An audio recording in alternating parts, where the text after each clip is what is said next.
thanks everyone for joining us today, and thanks to this legendary panel that I have with me. We already got chatting some time ago. Looks like an interesting 45 minutes ahead of us. Let me actually very quickly get the panelists to introduce themselves. I'll probably start with Bhaskar Rangachari, who is the CPO and CMO at Home Credit, which is actually an international non-bank financial institution headquartered in the Netherlands. Bhaskar, I'd love for you to just give us a quick intro about yourself. Hi, everyone. Good afternoon. Bhaskar Rangachari, Chief Product and Marketing Officer at Home Credit in China. I've been working for a lot longer than probably my hair shows. I'm Singaporean. I'm currently in Singapore. I've lived and worked in Australia, Hong Kong, Thailand, Vietnam, Dubai, and now China. And so it's been quite an interesting play. And I've been in a CMO role since 2010. So it's been about 11 years. And, you can imagine that was the time digital marketing was just starting out, SEO, SEM was becoming mainstream, and you were starting to get new QR code was a new thing, a toy to play with, right? So I've seen it from those days, and I've seen how platforms have evolved so rapidly. So it's been amazing, the power of analytics-driven marketing and what it can do. So yeah, always fascinated, always learning. Awesome. It's a pleasure to have you with us today. And I don't really envy you for your role. It is a very challenging role in today's time, and especially the entire journey that you've had from 2010. There's so much that has changed. It's unbelievable. We'll learn more about what are your learnings through that process in a bit. Next up, we've got Alex Savage, who's the head of digital analytics at ABS-CBN. I don't think that needs an introduction. It's the largest entertainment and media conglomerate in the Philippines. Alex, would love to hear from you. A quick introduction will be awesome. Yeah, thanks. Well, you can count the number of places or number of countries I've worked at on one hand, unlike Bhaskar. So primarily in Australia. I'm still in Australia, though I'm working remotely for ABS-CBN in the Philippines. Prior to that, I've been working at iFlix, which is a Malaysian company, again, a media streaming company there. And prior to that, I was purely engineering consultant. So actually building things with my own two hands. And I actually love doing that, to be honest. So I'm still building things now, not so much code, but do a little bit of carpentry on the side. So like kitchen tables, a bit of build a deck, and some stuff outside. So yeah. Awesome. How often are you in Bunnings? Every couple of weeks, and if I'm lucky, I only need to go there once in a day. If I forget something, then I'll be back there a couple of times. I was always very curious to wait for that time when Bunnings starts selling things online. It would have been an interesting moment. Yeah, they do that now. They do that now, right? I've really picked that up since the pandemic. So yeah, now sometimes I get the bags of concrete delivered to the house because I don't want to be lifting them myself. There you go. Great. Thanks for joining us, Alex. Next, we have Julio Bermudez, who's the VP for APAC and LATAM at Amplitude, which is a data-driven product analytics suite and is also a dear partner of ours. Julio, over to you for a quick intro.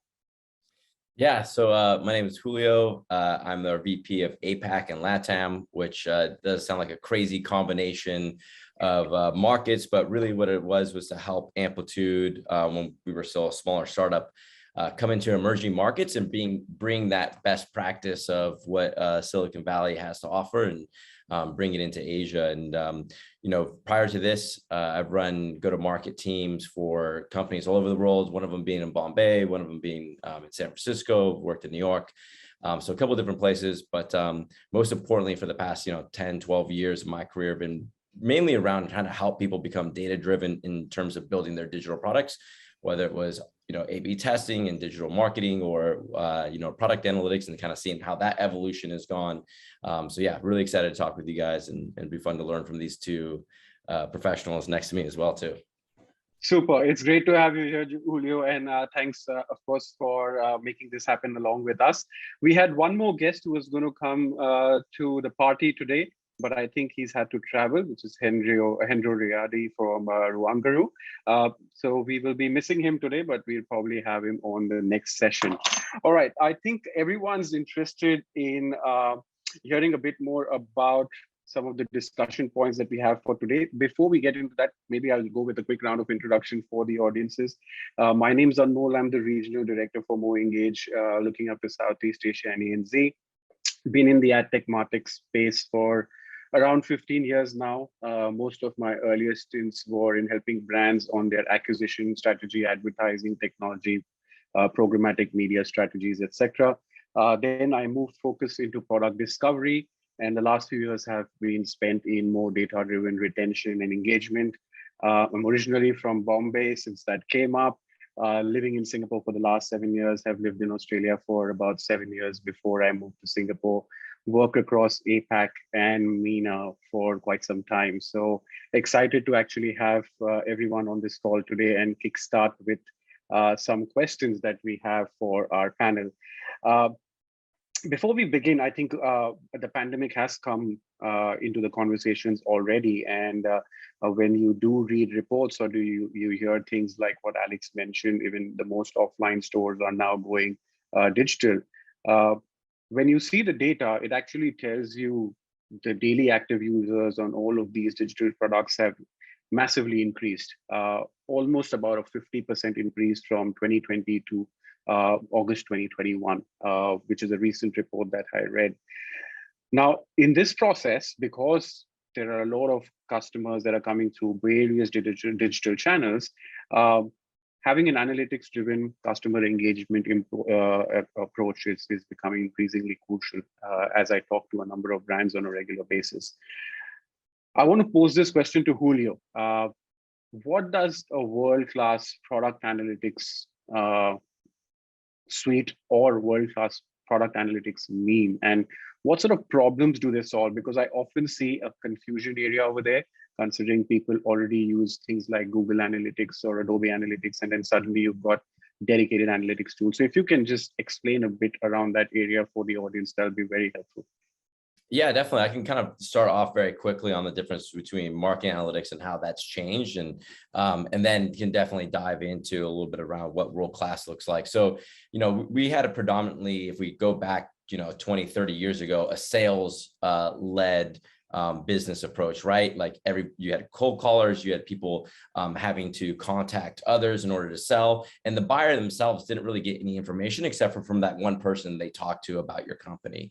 And that is pretty broad strokes across all industries, right? But then what happened was, as the internet came on, it really became a marketing led go-to-market motion, right? So all of a sudden you had a website, people could find out about you, the buyer could get educated, could understand whether they want to do business with you, whether they want to download your software or interact with you in any way. Maybe before they go to your shop, they look you up online and they find out. And so really the marketing led world really dominated all the way up until we say about 2015 or so. And now if you see what's happening, and it's being accelerated, is we believe fundamentally that now it's a product-led world, meaning that products themselves are the salespeople and the marketers, that it's not good enough to get people to come to your app, but the app itself has to upsell, it has to retain. People are able to switch between different vendors. So for example, if I'm using one company to ship me something and another company makes it a lot easier, you just switch, right? Or if I, download an app, if I delete your app, I'm never coming back, right? And so there's a lot of different challenges in this space. And so if we get into sort of like what it means to be world-class, once you're in that product-led, kind of space, it really means that you're looking at data not as a KPI. You're not looking at it as like a dashboard, like, okay, how many DAUs do I have today? But actually you're using data to ask questions. And a lot of people think about data as answering questions, but really, a world-class product team or world-class marketing team is utilizing data to ask questions and generate hypotheses, right? And I think that is not where a lot of businesses are today. There are some businesses that have done that very well, and they're running away with their markets. But our goal here, at Amplitude is to help every business essentially get to that to that level, because, you know, one of the things that's true is that every part of our life now is somehow touched by a digital product. And so if we can help make those digital products better, if we can help make the experience better, help make it you know, more effective, then it's a pretty large impact on the world. And particularly here in Southeast Asia, where the demographics are just, you know, jarring in comparison to, you know, Europe or the US, where you know, we have, you know, over 300 million people in like Indonesia, billions of people in India and China, right? So like, you know, if we can really help companies do that, there's a huge market for them to capture. Absolutely. I think that's some great points coming out there, Julio. And the more I speak to brands, the more I am happy to learn that they are trying to make all efforts possible to have a bit more of an insights-led engagement approach, as opposed to a campaign management tool, which is basically just helping them reach out to some of these digital users in not the most effective manner. So definitely the adoption curve is something that we are going through, and I see that in certain pockets of Southeast Asia, at least picking up quite well. The others are following soon over there. Bhaskar, just moving to you in this situation, if you look at the banking and fintech sector, right, in Southeast Asia, there has been a meteoric rise in the number of MAUs or users. In fact, even time consumed on banking finance apps have gone up dramatically. Then you've got the whole wave of new fintech crypto companies that are coming through. So this entire segment is going bonkers.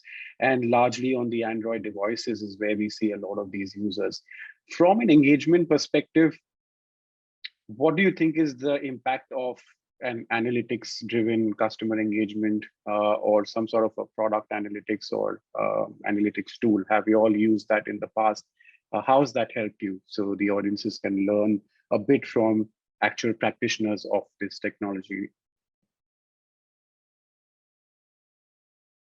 Bhaskar, I think you're on mute.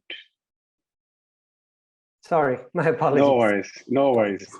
You know, you get excited on calls and you put yourself on mute and then forget. Happens often. I think, you know, once again, I might end up displaying my age, but, you know, to sort of answer you by picking up from what Julio said. You know, when I was first doing marketing, we were pushing messages, we were pushing content, we were pushing the product, and pretty much just taking it door by door or phone call by phone call to the customers, you know, jumping in on their time, interrupting. So marketing was more about a sales push, right? And interrupting them, shoving a message in 30 seconds. So the whole concept of how quickly can I tell you something in 30 seconds was the key. But as digital came along, you know, we started communicating the same, right, through websites and everywhere else. But once again, the concept was still a push, push, push. Let me just dump as much information as I can on the website. So, and, you know, keep doing SEM, keep doing SEOs. And again, it's as much as possible. It's like hooking a fish. As long as the fish comes in, grab it, cook it, do everything to it, right? So the whole thinking of a business was that way. What has changed dramatically? I would actually first question, what is the product? Is the credit card the product or the app the product now? It's a good question. Because if you think about it, in a country like China, where, you know, we are extremely digitized, everything is digital, you know, you pay everything through your mobile phone. You buy something on the street, you pay using a QR code. Even the guy who is busking on the street looking for a donation or just, you know, begging for some money, you pay them through QR code, not cash, right? It's that kind of wallet to wallet transfer. Now, in that case, is your phone the real product? You might be using credit to donate, but still the product is no longer just that, right? So this is where comes in the analytics platform. Because apps and mobile phones are so powerful, the richness of data that comes, frankly, notwithstanding how intelligent I am or I'm not, I can't process all of that to form the same type of hypothesis I used to as a CMO. In the old days, I look at the data on what happened in telesales. Okay, this script works, that script works. The housewife likes a pitch like this. Okay, let's try to standardize. So we're always looking for, you know, what works and then productionize it. But in today's world, there is no single thing that works all the time. You could do a series of TikTok videos, which might work for a week. And after that, people get bored of your videos. They're out. So the first thing I've learned is you need these analytics platforms to keep telling you what's changing. Right now, just having a web analytics, having Google Analytics, having marketing analytics platforms, you get to know on the attract side. But the product analytic platform is what's going to actually tell you how the customer is using your product. So give an example. We created a credit card. We created a digital image of it. And we said, now you have a digital card on your phone. But actually, it wasn't a true digital product. It was just an image up there that you scan it, but at the back end, it's a STP, not straight through processing. It was straight to person. Some human being at the back was processing it, right? And posting it in your account. But now when you look at it, you cannot form patterns like that and just say, this is the credit card behavior, this is how it works. So you need product analytics platform to continuously tell you what's evolving, how different segments are behaving, who is getting attracted, how are they using the product, right? So to me, the analytics platforms, it's no longer marketing is just an art. In fact, marketing is more and more the science, and that's why guys like me who are never agency trained could still become CMOs, because we are very data driven. And data driven doesn't just mean I handle big spreadsheets. It's really understanding which segment, which customer behave in which manner, in what time or day. So the same person behaves differently during different times, right? And they use the app differently. So without an analytics platform, it's impossible for anyone to process all of this. Very interesting points there, Bhaskar. And I think I can see that combination of the CMO and CTO coming through the insights that you're sharing. And I can scare you a bit. The first 8 years of my life, I was CFO. So that's even worse. Finance guy. So that really kills everyone. I cut the budgets. Exactly. But the part that you mentioned, people should evaluate what's their product now. I think that's a very key point for everyone to take with them and think about their brand and think about their offering and think about their product in a different light. Often they get so engrossed in the little bits and pieces of what they are promoting or focusing on to such an extent that a holistic approach kind of goes missing. Super points there. I'd like to also hear from Alex, because you've got like a bit of the perspective from the finance side. I think the other area where there is a massive surge of users is music, movies, podcasts. People around the world are spending more time than ever glued onto their screens. I'm also a part of that. My wife keeps telling me to keep my phone away. Doesn't happen. Even if I look at some stats, I think when I saw a BBC stat recently, it said more than 70% increase in streaming just in one calendar year, which is phenomenal. Now, there's a lot of content, of course, which is required to make this happen. Now, when you look at the platforms today, you continue to add new users. A lot of people are jumping onto a TikTok or other platforms, etc. How does one continue to add new users, being a traditional channel or traditional media company, and how do you retain them? I'm sure you have some unique challenges which everyone would like to know. What's the story behind ABS-CBN managing this, making sure that they have a lot of the users coming to their platform and continue growth in this time where people have fragmented options of media consumption? Right. So the ABS-CBN is a media conglomerate, as you know, and we've been creating content and broadcasting in the Philippines for over 50 years. Last year, the broadcasting license was revoked. So this crisis has really pushed us hard to focus on digital growth. And I think the growth story for ABS-CBN isn't just about the user acquisition and retention. It's all about the transformation that we've had to go through as a company that was once traditionally analog, and now we need to go and be digital first. And what better way to align an organization around this cause, but to pull all the eyes towards a transparent and uniform data source, which is also accessible and usable by people that are maybe less technically inclined. So we've aligned the data strategy with the business objectives, set and measured executive level KPIs, broken those down into manageable team level metrics, and coach teams on how they can use levers available to them to influence the KPIs that they own. And so this is a top-down and bottom-up approach that's ensure that data culture is ingrained in the day-to-day life of product, user experience, video engineering, marketing, content curation, production, advertising, and more. So in my experience at iFlix in the past, when the teams can take ownership of the KPIs that they've got the power to influence, the growth will follow. So the metrics are very transparent. It's clear when users or when the teams are successful, and it's also clear which teams need support. So now that the data is at their fingertips, they're able to go and understand the users and go and push those boundaries and push their own KPIs up. And that's just going to raise the level of the ocean around us. And that growth is going to come in, and the engagement is going to follow.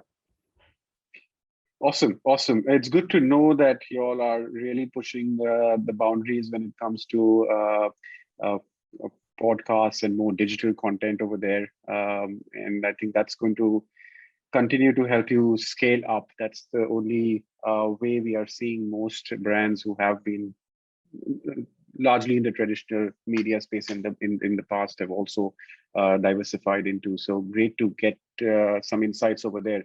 But since we are with you, Alex, to what level do you personalize the engagement then?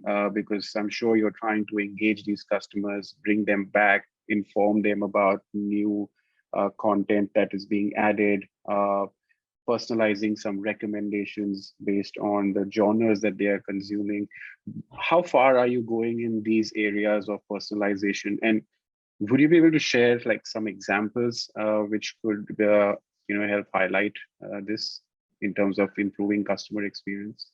Yeah, I think you've touched on a couple of items already. So there's the content recommendations, which you're very familiar with. You go onto Netflix or your provider of choice, and you get a recommended row of content for you. So that's something that we're working on now. And I think that having that at a user level means that they're going to be more engaged because they're seeing something that or being recommended content that they are more likely to watch. And taking that information, we can also apply that to marketing campaigns. So with some intelligent marketing platforms, you can actually hook into some APIs to call in those recommendations at a user level as well. So you've got the in-app recommendations, and then you've got the outside of app, the push notifications, the emails, the text messages. People still do those. And you kind of get the both of those there. Alongside that, you can also get more broad, because that's user level kind of customization. You can get broader, so country level, being a global company with users everywhere, every single country. We can find out what type of content works in a certain country and then go and market in that country to the users that maybe have not yet seen that content.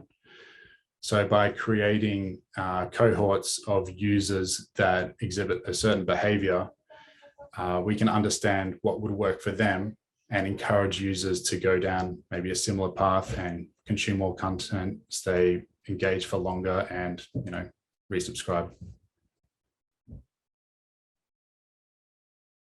Sorry, I was on mute this time. Got it. I think that completely makes sense. But then when you would be in a zone where you're looking at an engagement platform versus an analytics tool, because this is again something which often happens when I speak to brands, they're confused which one to go for first. Did you ever fall into that trap, and what were some of your thought processes? I'm going to pass this to Alex as well as Bhaskar. So maybe Alex, you can go first. Yeah, sure. I wouldn't really call it a trap. I've got a personal preference on this one. Okay. So, I mean, technically they're both data activation platforms. So we'll collect the data and ingest it, and then you can activate it through analytics or through customer engagement platform via marketing. And an analytics platform can actually inform the customer engagement platform. So make it more powerful and a more granular level of personalization. And it's kind of difficult to measure the customer engagement success without an analytics platform. And I know that you can do some analysis and segmentation on engagement platforms themselves, but it's not the best tool for the job. And that's just kind of talking about how these two tools can relate together. But an analytics platform can have got many functions outside of growth and engagement. If all I wanted to do was drive retention, then yeah, probably a customer engagement platform fits the bill and it'll be the best tool for the job. But I need to think holistically about what the organization needs. Some great points there. Bhaskar, what are your thoughts? I mean, I look at it this way.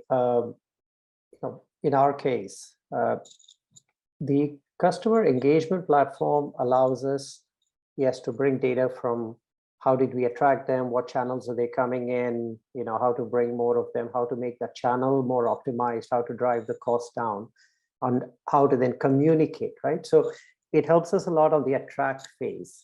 But to sort of corroborate or supplement Alex's point, when you want to now know what the customer actually did on your product. So let's take an example. Let's say I'm selling credit cards. The initial engagement platform allows me to market it, position it, segment, etc., and keep the outward bound communication and engagement going. But once I'm not communicating with that person, I want to understand who's using my product in what form. When are they using it? How are they using it? How often? In what locations? Now that kind of information comes through the product analytic platform, which then comes together back to the customer engagement in the way that your platform works to bring it into one holistic picture. So because it's not really a one without the other, because without the product analytic platform, you don't know how the customer is using your product. And then you get measured by your CEO who says your campaign failed. Why did it fail? You brought me 10,000 customers, none of them are using the product. And then you're in this blind spot. But if you had a product analytic platform, you now know, no, it's not that they're not using.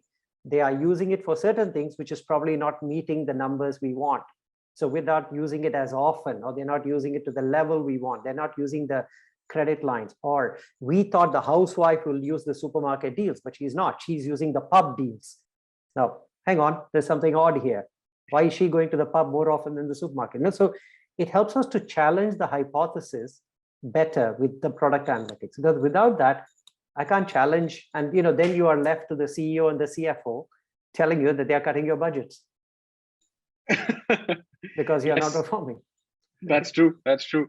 I think, yes, these are some strong validations of the fact that you really need to know your business. You really need to know how your users are engaging with you or interacting with your product or consuming your product. And only then it makes sense to have a meaningful engagement. And that's when you should be in a situation where you are utilizing a strong engagement tool from that standpoint. But, in the past, people have got email channels and SMS channels active, and these analytics tools have come in later. So it's a bit of a rearrangement in the mind in terms of how should I look at this from a fresh perspective. But for the new companies, I think they have the options to have a data-driven approach from the word go. So I think they can make the most of it. We've also got Hendro, who's joined us. I think he's just checked into the hotel. Hendro, yeah. Thanks for making it through. I'll just quickly introduce you, and then I'll let you also introduce yourself. And maybe I want to hear your perspective on this too. How are you managing this? So for everyone here, Hendro Riyadi is the SVP of Product at Ruangguru. It's the biggest name in Indonesia in the edtech space. There's lots happening there. I think, Hendro, if you can give us a quick introduction, that would be great. Sure. Hey, everyone. Sorry, I'm late. I literally just got to my hotel after, I don't know, like 18 hours of flight total, and then got to the hotel like just about 5 minutes ago. So good, I'm still catching up with this. Yes, my name is Hendro. I'm leading the product team and design in Ruangguru. It's an edtech play in Indonesia. Before that, I was in Bukalapak leading the product team there. And before that, I was in the US, in the Valley for many years as software engineer, and then moved into product management, start a couple of things myself. So yes, glad to join the group still. Awesome. Thanks so much for making it happen, Hendro, despite all the other things going on with you. The question comes to you, Hendro. We've been discussing about product analytics and engagement. And I think one of the questions that I wanted to ask, which I generally come across when I speak to brands, is what should they go for first? They're always asking this question to themselves, and there's a bit of business case coming through as such to decide. When you embarked on this journey, Were you very clear on which strategy to go for, what platform you need first? What were your thoughts?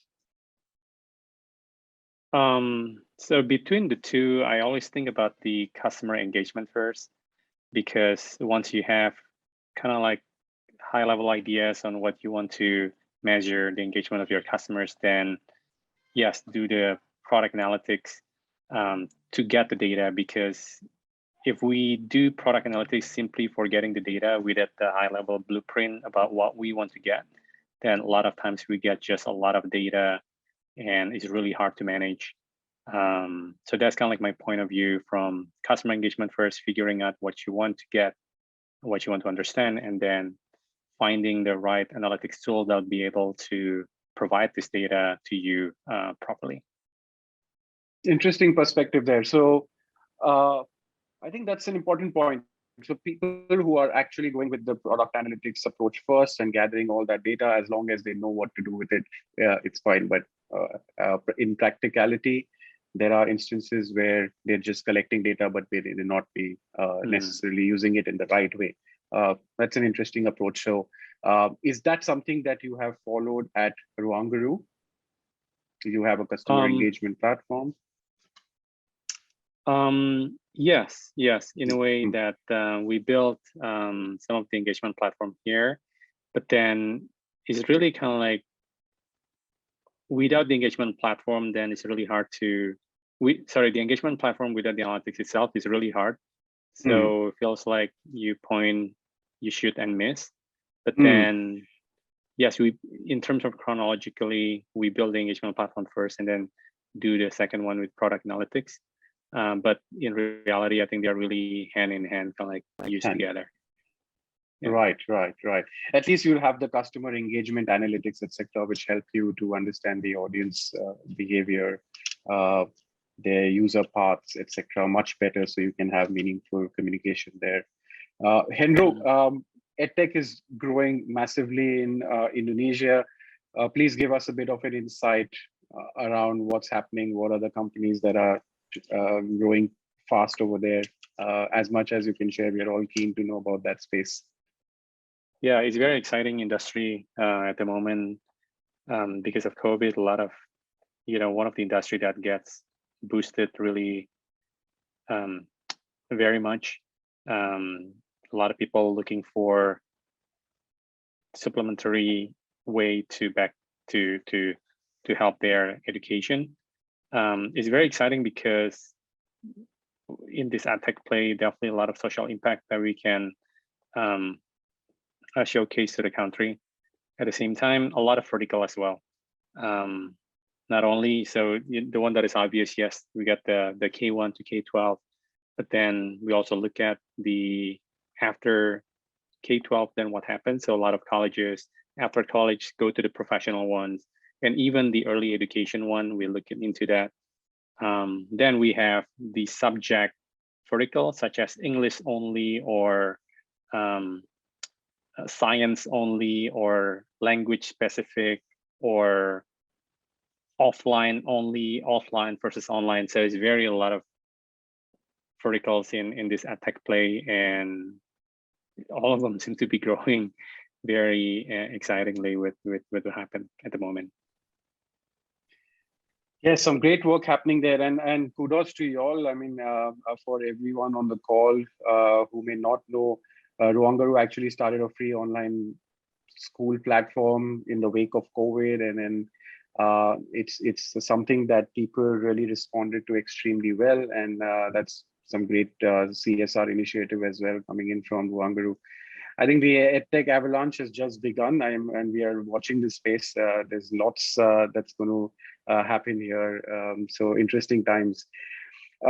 Julio, I'd like to just get some insights from you as well, because of course, you talk to a lot of different brands in different verticals. Many of them are at different levels of maturity in their digital engagement cycles. What are some examples of how customers are really leveraging the power of analytics / engagement, if you want to touch upon that area as well? If you could share some insights there for the audience, that would be super helpful. Yeah, absolutely. I was afraid you were going to ask me if I would prioritize analytics engagement, and I was going to say analytics, of course. No, I'll do that no. maybe over a beer. Yeah, exactly. No, of course. I mean, they all play hand in hand, and they also play well with A/B testing too, right? Yeah.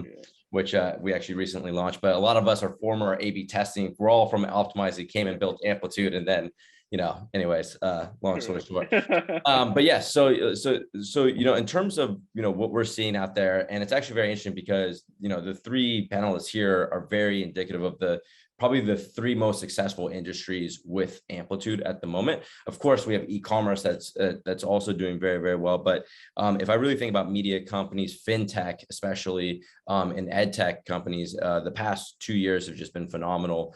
So we've helped grow, I mean, almost every single one of them in India and definitely throughout Southeast Asia. We've been growing a lot of their businesses. And it's really interesting because there's a lot of demand.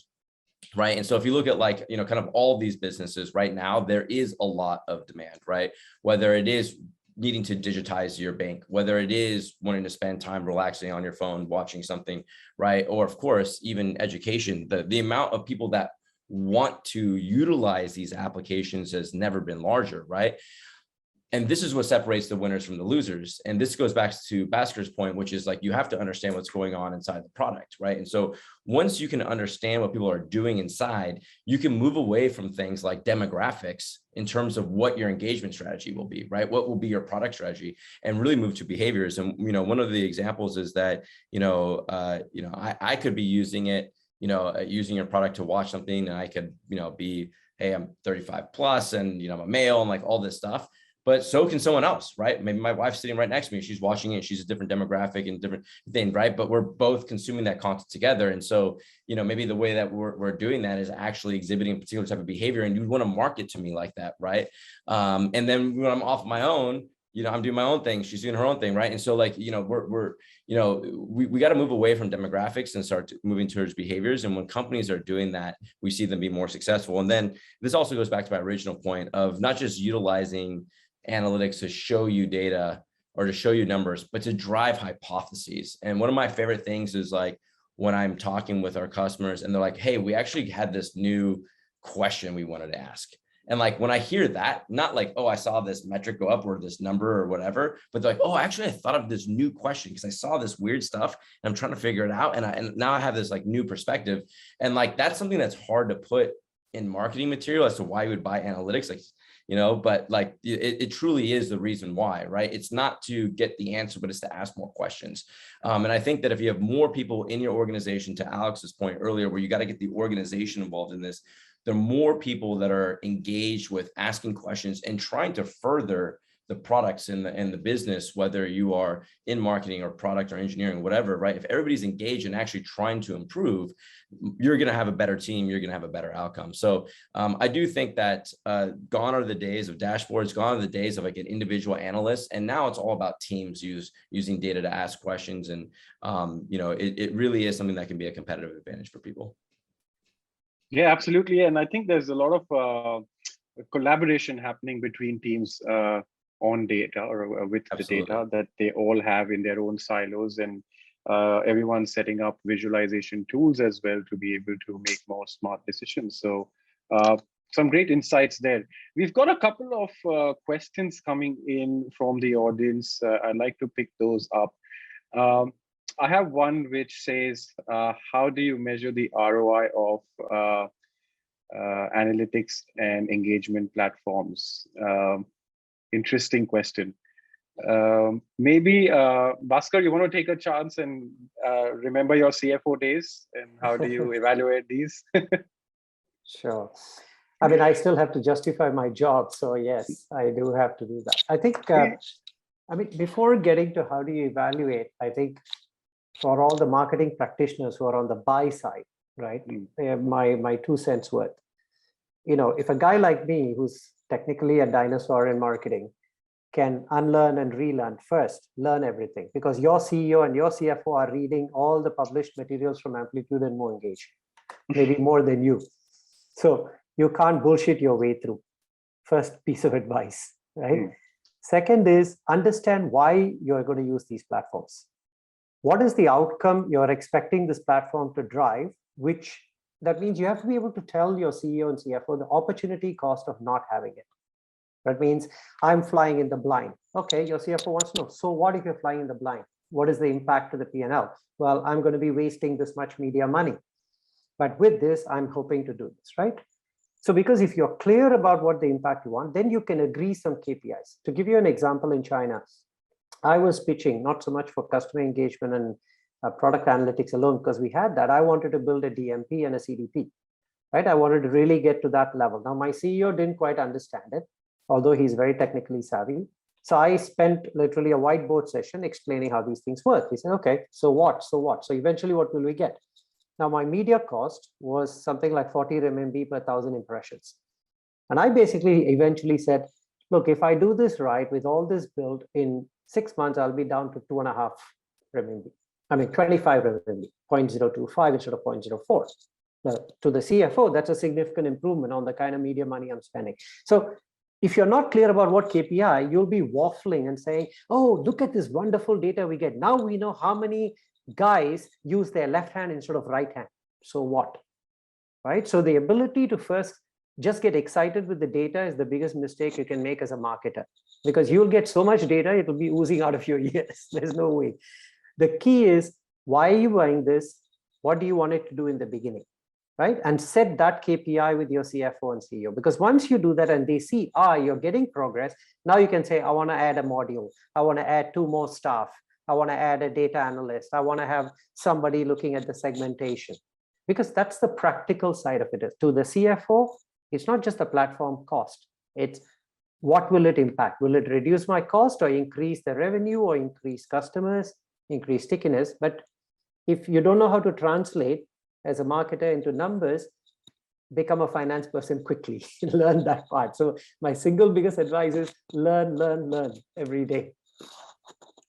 Yeah, I see that very often. I think you're giving some really cool life lessons for many of the younger folks over here as well, because they often get stuck at this point where they're not able to justify what is it that they can achieve, right? And that's when it starts pushing into a zone where they literally pass that to the technology provider and try to let them meet their needs, and that's where the ball drops. So if they can establish their KPIs very clearly, if they can have a monetary value associated with that, where they can show a benefit to the cost that this will incur, I think that will be a great starting point for them to be able to convince the CFO more easily. Hendro, is that something that you'd like to add some light on? Have you had an instance where you are evaluating this? Because in Bukalapak, you do a lot of things in-house as well. That's another angle that comes in. Right. How do you juggle this? Yeah, like Bhaskar mentioned, otherwise you'd be flying in the blind. So it seems to be, it's really hard to point out,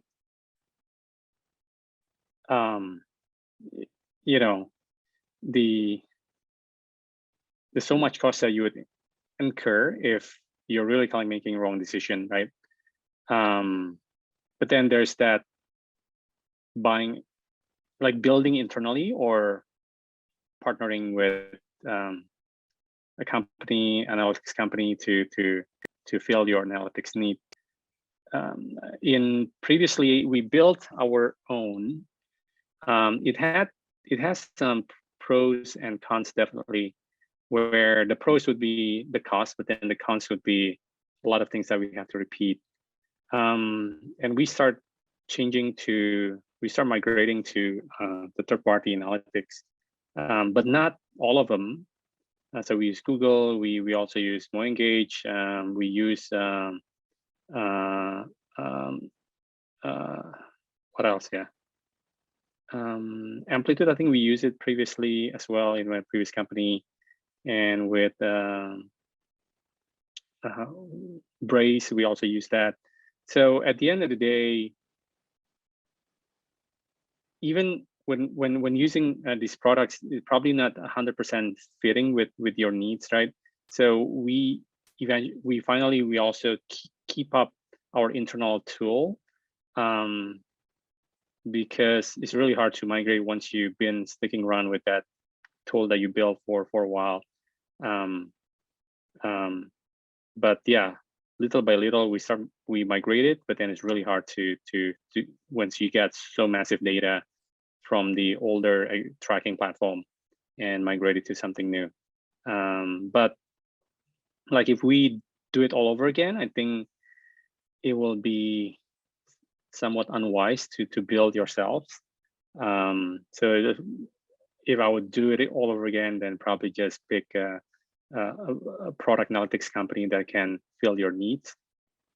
Yes, that's true. Like Amplitude. Yeah. Yeah. I think that's bread and butter for Amplitude, or if it's engagement, it's for us. So I think the kind of growth that we will have in terms of the features and the roadmap will be something which will be much more ahead of what internal tools can do. I have one more last question. We are approaching end of our session. This is an interesting one. How ready do you think is the service industry to be data driven? And what's the best way to keep them engaged? Alex, you're based in Oz. I know it's a big service industry there. Do you have any insights over here on or early thoughts of whether you feel they're ready to be data driven? A bit outside of my industry, but I think that a lot of the service industry is already data driven, right? I mean, you've got travel, so Uber, which is completely data driven, and Uber Eats, which is a food service in a way. This isn't an ad for Uber, by the way. But I think they'd all kind of be migrating in that direction anyway, and because you're able to apply data in different ways if they're a digital company or if they have a digital offering. And at this point, if they don't have a digital offering, how have they been surviving? Right. That's true. That's true. Yeah, actually, you look at even the food industry, food and beverage industry, with pretty much all of them have stepped it up, in my opinion, and they're on it. I mean, we've got even hospitals and hospitality industry who's got into this healthcare industries who've already got into this as well. They are using engagement platforms. They are understanding the essence of having some sort of personalization even for healthcare services. So you're right, they're already in the mix over here. Julio, do you come across a lot of these industries who are looking for such solutions or seeming ready to embrace technology? Yeah, so if we look at customer service or service industry, whether you're describing it the way Alex said, those are some of the biggest verticals that we work with. We work with some of the largest ones here in Southeast Asia, like Traveloka and Ticket, and all those guys, as well as the fact that in the States we work with like DoorDash, or in Europe we work with like their major people. So whether it's on-demand apps like getting you food or getting you somewhere, we definitely see it. And in other areas, like banking, which bank services, are increasingly becoming online. That's another huge area. So I mean, I think services is kind of a broad thing. Like almost everything is becoming a service. You used to be able to go into a branch and open an account. And when COVID first hit, all of a sudden we had customers come to us like, people aren't allowed, like it's illegal for them to come into our branches. So we can't add more customers. What should we do?